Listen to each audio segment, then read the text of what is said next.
A very good morning to all of you. Welcome to the computer class. I am your computer teacher Sukriti, and students, today we are going to move further in this chapter.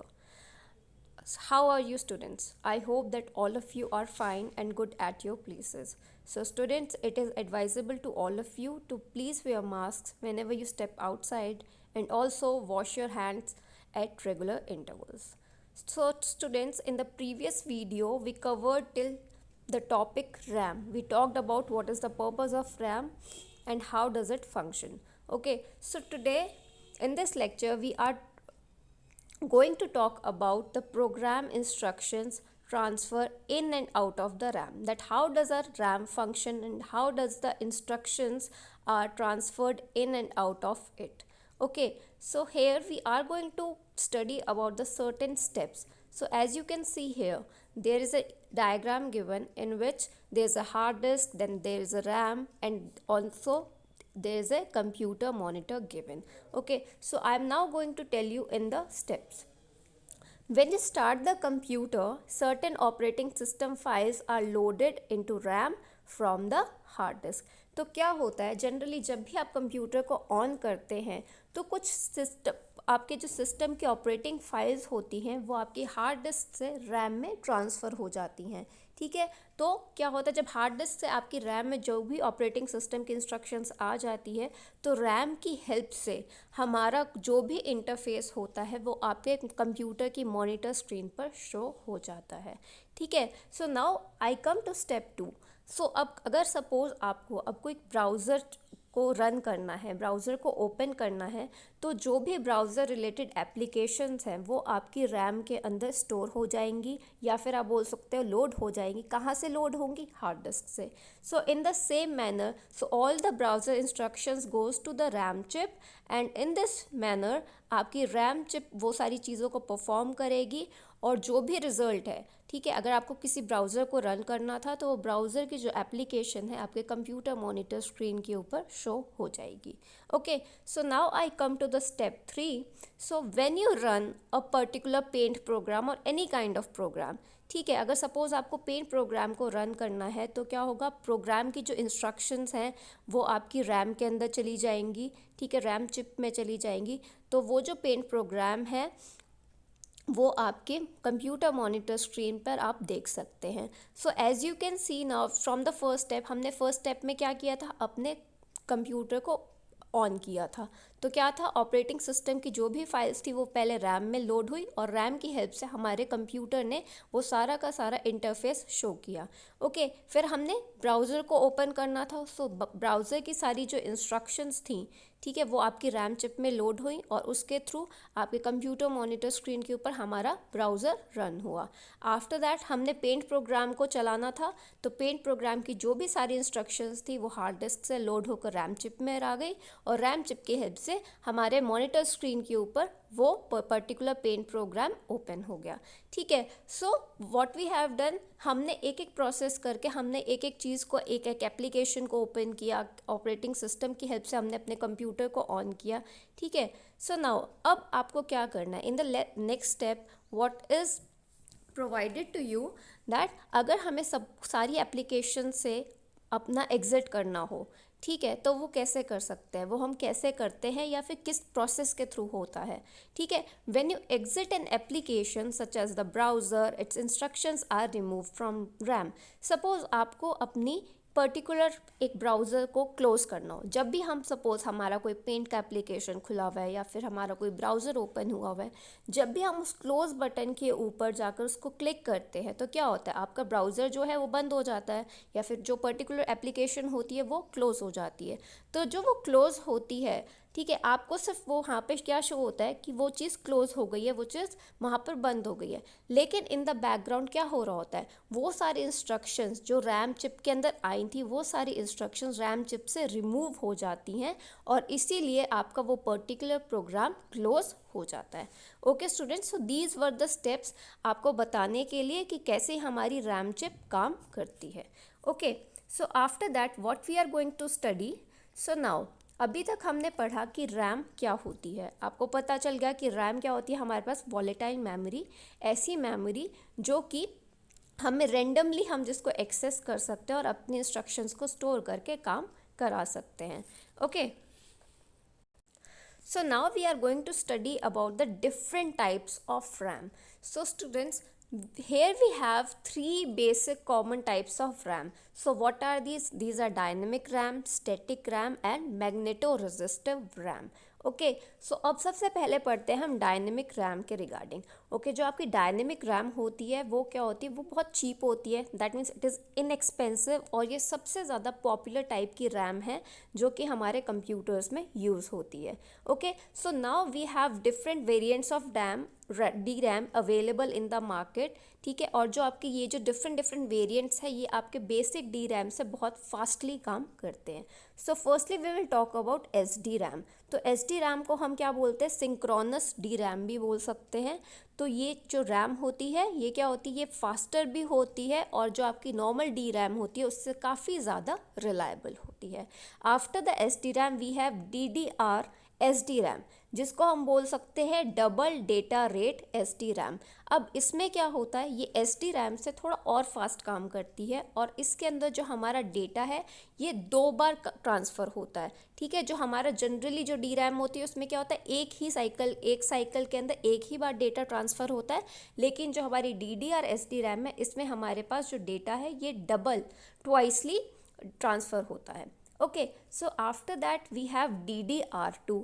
अब जो DDR2 है क्या है, ये basically जो आपका DDR SD RAM है इसी का सेकेंड जनरेशन है and it is a kind of faster RAM. Okay, so after the DDR2 we have DDR3. अब ये क्या है, DDR3 जो है आपकी थर्ड जनरेशन है DDR RAM की. So it is designed for the computers which have multi core processors. तो ये बेसिकली उन कंप्यूटर्स के लिए बनाया गया है जो बेसिकली मल्टी कोर प्रोसेसर्स के ऊपर काम करते हैं और जो आपकी DDR3 है वो DDR2 से काफ़ी ज़्यादा फास्टर काम करती है. Now we have DDR4.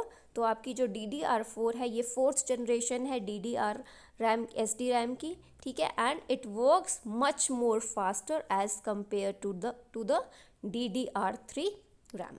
Okay, after that we have RD RAM. अब RD रैम क्या होती है, RD RAM basically stands for Rambus D RAM and this type of RAM is very faster as compared to the SD RAM. So these were various kinds of dynamic RAMs. Okay, तो dynamic RAMs का basic purpose क्या था, ये क्या थी, inexpensive होती हैं और हमारे कंप्यूटर्स के अंदर generally as a main memory use होती हैं. Okay, after the dynamic RAM we have static RAM. Static RAM को हम एस रैम भी बोल देते हैं. अब जो आपकी एस रैम होती है ये काफ़ी ज़्यादा एफिशिएंट होती है और फास्ट होती है. अब because of these qualities it is quite expensive, काफ़ी ज़्यादा महंगी होती है. इसी वजह से because of this reason only it is used in small amount as a cache memory in computer. ठीक है, तो अब हम आगे पढ़ेंगे कि कैशे मेमोरी क्या होती है. तो हमारे कंप्यूटर के अंदर कैशे मेमोरी होती है. तो कैशे मेमोरी बेसिकली हमारा जो स्टैटिक रैम होता है वो कैशे मेमोरी को यूज़ करता है. ठीक है, स्टैटिक रैम हमारी कैशे मेमोरी के तौर पर यूज़ हो जाता है हमारे कंप्यूटर के अंदर. अब कैशे मेमोरी का क्या पर्पज़ है, cache memory improves the performance of a computer by storing the data which the computer frequently uses. ठीक है, अब जो आपकी कैशे मेमोरी होती है बहुत फास्ट मेमोरी होती है. फास्ट मेमोरी हम क्यों बोलते हैं, क्योंकि बेसिकली इसके अंदर सारा वो डेटा, वो इंस्ट्रक्शंस होती हैं जो हमारा कंप्यूटर फ्रीक्वेंट बेसिस पर यूज़ करता है. Okay, so this was about static RAM. Okay, after the static RAM we have magnetoresistive RAM. ठीक है, जिसको हम एम रैम भी बोलते हैं. अब जो आपकी एम रैम है ये एक बिल्कुल न्यूअर एडिशन है रैम का, जिसके अंदर हमारे पास जो डेटा होता है वो मैग्नेटिक चार्जेस के फॉर्म में स्टोर होता है. ठीक है, मैग्नेटिक चार्जेस की हेल्प से स्टोर होता है और बाकी जो सब रैम्स होती है उसमें क्या होता है, इलेक्ट्रिकल चार्जेस के थ्रू होता है.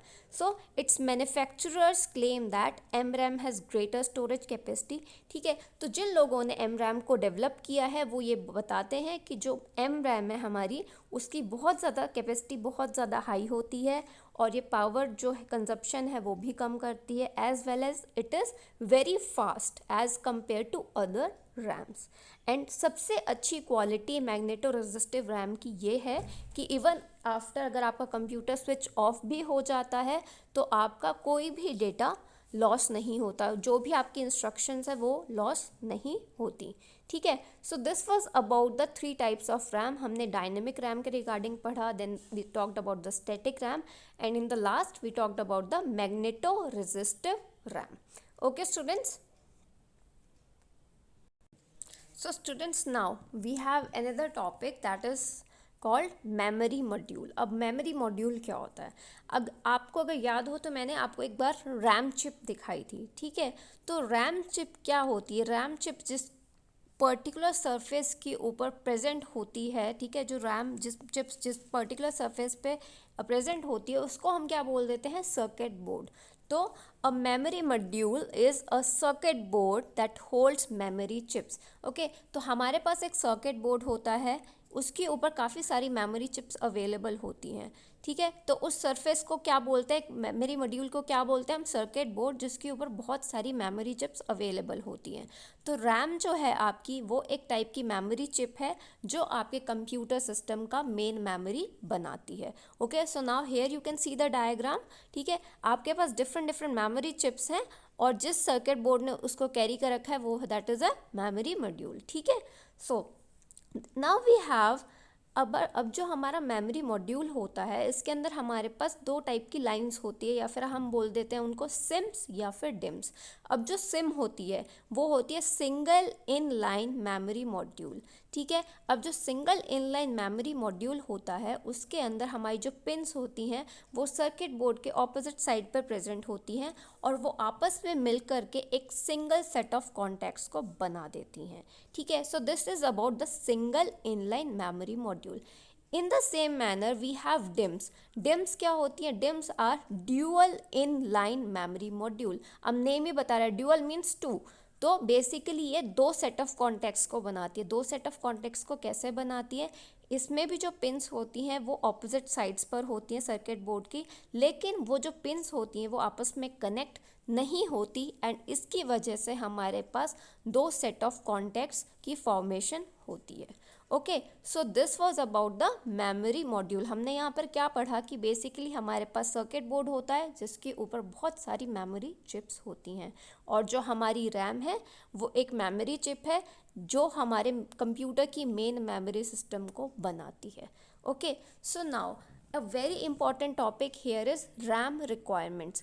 अब हमने कितना पढ़ लिया रैम के बारे में कि हमारे लिए रैम क्यों ज़रूरी है हमारे कंप्यूटर सिस्टम के लिए, या फिर और जो डिफरेंट कंप्यूटर सिस्टम्स है चाहे वो हमारे स्मार्टफोन्स हैं उनके लिए रैम क्यों इतनी ज़्यादा इम्पॉर्टेंट है। ठीक है, the amount of RAM on the computer determines the amount of programs and data a computer can handle at one time. ठीक है, अगर हमारे कंप्यूटर की जो भी पर्टिकुलर रैम है, जितनी हमारे कंप्यूटर की रैम है वो ये बताता है कि हमारा कंप्यूटर प्रोग्राम्स को या डेटा को एक टाइम पर कितना ज़्यादा अच्छी तरीके से हैंडल कर सकता है। ठीक है, अब वो कितने अच्छे से हैंडल कर सकता है तो उससे हम ये बता सकते हैं कि हमारे कंप्यूटर सिस्टम की ओवरऑल परफॉर्मेंस कितनी बेटर है, कितनी अच्छी है। ठीक है, अ computer can only manipulate data that is in its memory. ठीक है, अब हमारा कंप्यूटर कैसे वर्क करता है? जो भी मेन मेमोरी के अंदर जो भी डेटा होगा, जो भी इंस्ट्रक्शंस होगी, ठीक है, हमारा कंप्यूटर सिर्फ वही चीज़ों को परफॉर्म करता है। ठीक है, अब क्या है? More the RAM faster the computer will respond. ठीक है, तो जितनी ज़्यादा आपके कंप्यूटर की रैम होगी, ठीक है, जितनी ज़्यादा आपके कंप्यूटर की रैम होगी, आपकी किसी इलेक्ट्रॉनिक डिवाइस की जितनी ज़्यादा रैम होगी उतना ही एफिशिएंटली आपका वो डिवाइस या फिर वो आपका कंप्यूटर, लैपटॉप या स्मार्टफोन उतना ही बेटर तरीके से वर्क करेगा। दैट्स वाई जब भी हम मार्केट के अंदर लैपटॉप परचेज़ करने जाते हैं, स्मार्टफोन्स परचेज़ करते हैं, या फिर आप बोल सकते हैं डेस्कटॉप कंप्यूटर्स परचेज़ करने जाते हैं, सो जो चीज़ बेसिकली हम पूछते हैं वो होती है कि उसकी पर्टिकुलर डिवाइस की रैम कितनी ज़्यादा है। जितनी ज़्यादा उसकी रैम होगी उतनी ही बेटर फंक्शनिंग उस पर्टिकुलर डिवाइस की होगी। Okay students, so this was all about RAM. Okay, so now we have a different primary memory है विच इज़ कॉल्ड रोम। हमने पहले पढ़ा था कि जो प्राइमरी मेमोरी होती है वो बेसिकली हमें टू उसकी दो क्लासिफिकेशन होती है, एक होती है रैम जो हम ऑलरेडी डिस्कस कर चुके हैं, और दूसरी है हमारे पास रोम। अब रोम क्या होती है? रोम होती है बेसिकली हमारी read only memory. Okay, so ROM refers to memory chips used for storing data that can be read only. Okay, अब ROM उन memory chips को हम बताते हैं, उन memory chips को रेफ़र करते हैं जो कि हमारे डेटा को स्टोर कर सकता है, उस पर्टिकुलर डेटा को हम सिर्फ और सिर्फ रीड कर सकते हैं। The data on ROM chips can not be modified, hence the name read only memory. तो जैसे मैंने आपको बताया कि जो रोम चिप्स होती हैं उनके ऊपर सिर्फ हम डेटा को सिर्फ रीड आउट कर सकते हैं, we can not write anything और we can not change anything on it, that's why its name is read only memory. अब जो आपकी रोम होती है वो क्या होती है? Non volatile. ठीक है, नॉन वॉलेटाइल का मतलब क्या है कि उसके कंटेंट्स कभी भी लूज़ नहीं होते, वो कभी भी अपने कंटेंट्स को लूज़ नहीं करता, इवन जब आपका कंप्यूटर स्विच ऑफ भी हो जाता है। जैसे हमने रैम में पढ़ा था कि जैसे ही हमें कोई पावर इंटरप्शन हो जाती है या फिर हमारा computer by chance switch off हो जाता है तो रैम सारी की सारी जो कंटेंट्स होते हैं वो लूज़ कर देता है। लेकिन जो रोम है हमारी, in contrast it is a non volatile memory, and जो आपके कंटेंट्स होते हैं वो कभी भी लूज़ नहीं होते, even when there is a problem of power failure. Okay, so ROM chips contain data, instructions और information that is recorded permanently. तो हमारे जो ROM chips होते हैं उसमें डेटा, इंस्ट्रक्शंस और इन्फॉर्मेशन जो होती है वो हमेशा के लिए परमानेंट बेसिस पर रिकॉर्डेड रहते हैं। जैसे कि एग्जाम्पल के लिए ROM contains the basic input output system. अब जो हमारा ROM होता है उसमें एक बहुत इम्पॉर्टेंट रोल है उसका। जो हमारा रोम है उसके अंदर हमारे पास बायोस फिटेड होता है। बायोस क्या होता है? Basic input output system. अब बेसिक इनपुट आउटपुट सिस्टम क्या है? It is a sequence of instructions the computer follows to load the operating system and other files when you first turn on the computer. अब students क्या होता है, जब हम अपना कंप्यूटर ऑन करते हैं तो हमारे कंप्यूटर की कुछ बेसिक ऑपरेटिंग सिस्टम होता है, ठीक है, और अदर फाइल्स होती हैं जिनको जो हमारा कंप्यूटर लोड करता है। तो जो बायोस होता है वो सारी की सारी इंस्ट्रक्शंस लेता है, स्टोर करता है अपने हमारे कंप्यूटर को ऑन करने के लिए। Okay, many other devices also contain ROM chips. अब जो हमारे और दूसरे डिवाइसेस है कंप्यूटर के अलावा, जो और सब डिवाइसेस हैं, जो डिजिटल डिवाइसेस हम यूज़ करते हैं, उसके अंदर भी हमारा रोम होता है। Okay, for example ROM chips in many printers contain data for fonts. जैसे कि अगर एग्जाम्पल की तौर पर हम बात करें तो हमारा जो प्रिंटर्स, कुछ पर्टिकुलर प्रिंटर्स होते हैं जिसके अंदर हमारे पास डेटा और इंस्ट्रक्शंस होती है डिफरेंट डिफरेंट फॉन्ट्स के लिए। Okay, so this is about ROM, read only memory. Okay, so now manufacturers of ROM chips often record the data, instructions और information on the chips when they manufacture them. अब क्या होता है, जब ROM chips की manufacturing होती है तो उनके अंदर डेटा, इंस्ट्रक्शंस और इन्फॉर्मेशन उसी टाइम पर रिकॉर्ड कर दिए जाते हैं।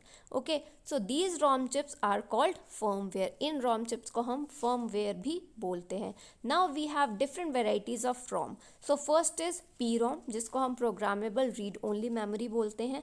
Then we have erasable PROM, ठीक है, जिसको हम EPROM भी बोलते हैं। And then we have electrically EPROM जिसको हम बोलते हैं EEPROM। Okay, so firstly we will talk about programmable read only memory. अब जो आपके पास प्रोग्रामेबल रीड ओनली मेमोरी होती है बेसिकली एक ब्लैंक रोम चिप होती है जिसके ऊपर आइटम्स परमानेंट बेसिस के ऊपर स्टोर्ड होते हैं, ठीक है। और जो प्रोग्रामर्स हमारी PROM चिप को प्रोग्राम करते हैं वो माइक्रो कोड इंस्ट्रक्शंस के थ्रू हमारी रोम चिप को प्रोग्राम करते हैं या उनकी कोडिंग करते हैं। Okay, then comes erasable programmable ROM, ठीक है। तो ये हमारे पास एक और वैरायटी है रोम की। ओके, तो यहाँ पर क्या होता है, हमारा जो भी कंटेंट होता है, जो भी कंटेंट ऑलरेडी PROM में लिखा हुआ है वो हम इरेज कर सकते हैं by using ultra violet light and then these things, then जो उसकी प्रोग्रामिंग है वो दोबारा से की जा सकती है माइक्रो कोड के through. Okay, so after the erasable programmable ROM, we have electrically EPROM. ठीक है, this is also one of the variation of PROM chip. अब इसमें क्या होता है, हमारा जो माइक्रो कोड है या फिर जो भी हमने ऑलरेडी उसकी प्रोग्रामिंग कर रखी है वो हम इलेक्ट्रिकल सिग्नल के थ्रू इरेज कर सकते हैं.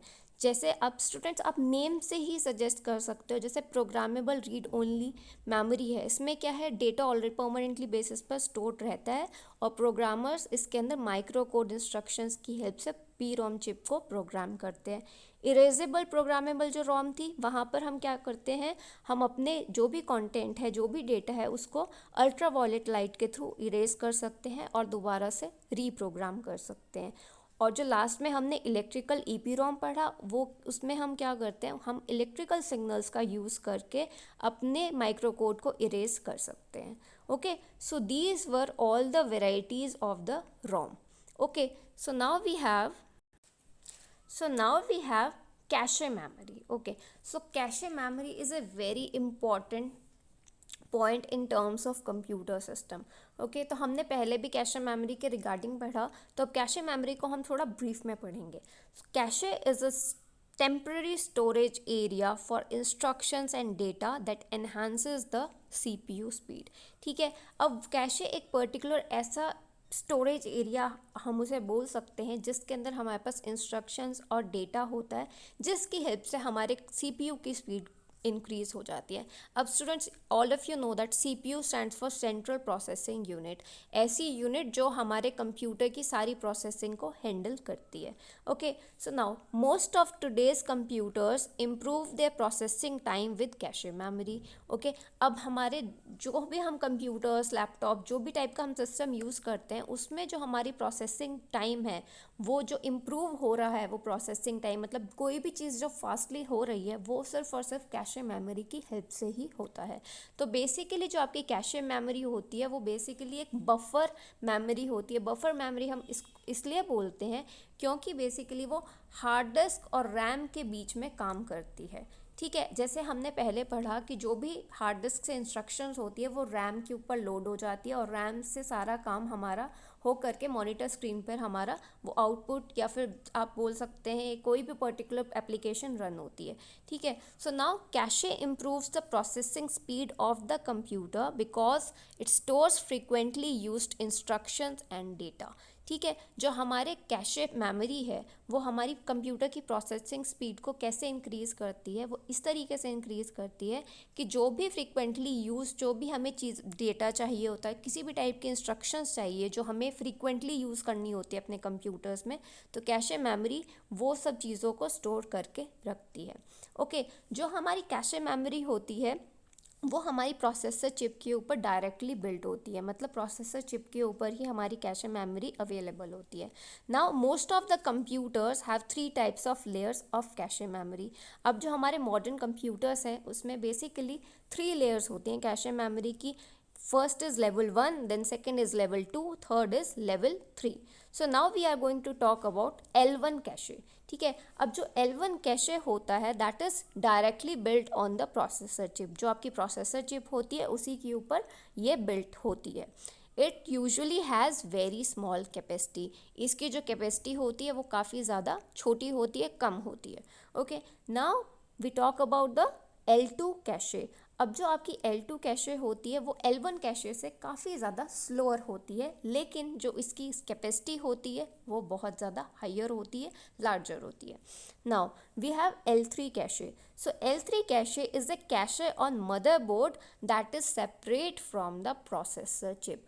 ठीक है, अब हमने ऑलरेडी मदरबोर्ड के रिगार्डिंग क्लास में डिस्कस किया था. मदरबोर्ड क्या होता है, आपका एक सर्किट बोर्ड होता है जिसके ऊपर बहुत सारे डिफरेंट चिपसेट्स प्रेजेंट होते हैं. तो जो आपकी L3 कैशे होती है वो आपके मदरबोर्ड के ऊपर प्रेजेंट होती है, लेकिन वो प्रोसेसर चिप से सेपरेट होती है, मतलब प्रोसेसर चिप के ऊपर अवेलेबल नहीं होती. ठीक है, when the processor needs any instructions or data, it first searches cache in the order L1 cache, then L2 cache and then L3 cache. Okay, जब भी आपके प्रोसेसर को किसी भी इंस्ट्रक्शंस या डेटा की ज़रूरत होती है, ठीक है, तो सबसे पहले वो कैशे को सर्च करता है. और वो किस ऑर्डर में सर्च करता है? Firstly it searches L1 cache, अगर L1 कैशे के पास उसको नहीं मिलता then it goes to L2 cache and then finally it goes to L3 cache. अगर सपोज करो हमारे कैशे के अंदर वो पर्टिकुलर आइटम या पर्टिकुलर इंस्ट्रक्शंस अवेलेबल नहीं है तो हमारा जो प्रोसेसर है वो रैम के अंदर सर्च करेगा। ठीक है, हम ऑलरेडी पढ़ चुके हैं जो रैम होती है उसके अंदर भी हमारे पास इंस्ट्रक्शंस और डेटा होता है जिसकी हेल्प से हमारा कंप्यूटर वर्क करता है। ठीक है, तो जब हमारी इंस्ट्रक्शंस कैशे मेमोरी में नहीं मिलती तो हमारा प्रोसेसर रैम को सर्च आउट करता है, रैम के अंदर जो भी पर्टिकुलर इंस्ट्रक्शंस या डेटा उसको चाहिए होता है उसको सर्च आउट करता है। देन इफ़ द इंस्ट्रक्शन और data is not found in RAM, अब सपोज करिए आपकी जो पर्टिकुलर इंस्ट्रक्शंस और डेटा आपका प्रोसेसर ढूंढ रहा है वो रैम में नहीं है, then it searches in the storage device, जैसे कि हमारी हार्ड डिस्क है उसके अंदर वो जाकर डेटा को सर्च आउट करता है। So in this manner this whole system works. आप ठीक है, अगर उसको कैशे में नहीं मिला तो वो रैम में ढूंढेगा, अगर उसको रैम के अंदर भी वो पर्टिकुलर इंस्ट्रक्शंस या डेटा नहीं मिला तो वो फाइनली आपकी जो सेकेंडरी स्टोरेज डिवाइस है वो हार्ड डिस्क जैसे कि उसके अंदर अपनी इंस्ट्रक्शंस और डेटा को फाइंड आउट करेगा। Okay students, so here you can see there is a diagram which is showing कि कैसे हमारा प्रोसेसर वर्क करता है और फेच करता है इंस्ट्रक्शंस को। So in the last we have secondary memory. Okay, so secondary memory is used to store data for a long time. ठीक है, तो अगर मैं एक एग्जांपल दूँ सेकेंडरी मेमोरी का, तो सेकेंडरी मेमोरी का सबसे बेस्ट एग्जांपल है आपकी हार्ड डिस्क ड्राइव या फिर जिसको हम हार्ड डिस्क भी बोलते हैं। तो सेकेंडरी मेमोरी जो है हमारी उसके अंदर जो डेटा होता है वो काफ़ी टाइम तक स्टोर्ड रहता है।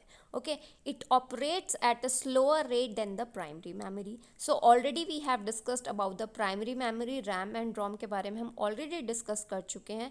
वो बेसिकली बहुत फास्टली काम करती है, लेकिन जो हमारी सेकेंडरी मेमोरी होती है वो काफ़ी स्लोली काम करती है as compare to the primary memory. Okay, जो हमारी सेकेंडरी मेमोरी होती है वो परमानेंट होती है नेचर में। परमानेंट मीन्स जो आपका डेटा है, जो भी आपकी इंफॉर्मेशन उसमें स्टोर्ड है वो कभी भी वो लॉस नहीं होती, even if there is some kind of power failure या फिर आपका कभी कंप्यूटर स्विच ऑफ हो जाता है तो डेटा उसके अंदर से कभी भी लॉस नहीं होता। Okay, so it is known as non volatile memory, that's why it is also known as non volatile memory. It is also known as backup memory. अब उसको हम बैकअप मेमोरी भी बोल सकते हैं। हमारी जो हार्ड डिस्क है वो क्या बैकअप मेमोरी है, या फिर अगर हम हार्ड डिस्क के अलावा और डिफरेंट सेकेंडरी मेमोरीज़ की बात करें, सेकेंडरी स्टोरेज डिवाइसेस की बात करें, जैसे कि आपकी पेन ड्राइव हो गई, सीडी हो गई, डीवीडी हो गए, so these are also a type of memory which stores the data for a very long period of time. Okay, so here it is also mentioned the main example of secondary memory is hard disk. So students, this is all about your chapter. So इस chapter के अंदर हमने बहुत सारी different topics के regarding पढ़ा। हमने memory पढ़ा कि मेमोरी क्या होती है, डिफरेंट मेमोरी यूनिट्स के बारे में स्टडी किया। देन हमने प्राइमरी मेमोरी के रिगार्डिंग बात करी, तो हमने प्राइमरी मेमोरी में दो मेमोरीज़ के रिगार्डिंग बात करी, एक थी RAM, the second one was ROM. Okay, and we also talked about the cache memory, and in the last we covered the topic of secondary memory. So this is all about your chapter, so please do watch the video very carefully and it is advisable to all of you, whenever you watch the video just have a notebook and a pencil or a pen so that you can just note down the important points so that it will be useful for you in the future. Okay students, so thank you so much.